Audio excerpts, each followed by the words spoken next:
L-eks Ministru Nazzjonalista Tonio Felek għadu qed jiddefendi s-somma miżera tinqas minn 2000 euro li bija xtara t-tieni karozza. F'intervent telefoniku fuq l-istazzjon tar-radju tal-Partit Nazzjonalista, Tonio Felek qal li d-deċiżjoni li ħa kienet biex jifranka flus il-poplu. Jiġifieri li l-Gvern frankajtlu.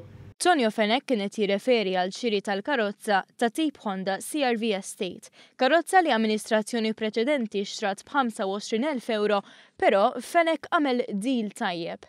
Deal li sar jumejn qabel mal-poplu ivvota l-bidla fil-gvern. Azzjoni li saħansitra qal li bija mar minn taħt. Għax għażilt li nieħu l-karozza, ir-realtà mort qar mhux aħjar. L-istess karozza li Tonio Felek irrid jaqla minna, billi bieħa bi prezz 4 darbit iktar tal-ammont li xtraw. Fil-fatt, poġġiha fuq is-sit Malta Park. Dan fl-istess waqt li Tonio Felek qal li dak li jagħmel kellu jkun teżempju għal ħadd ieħor.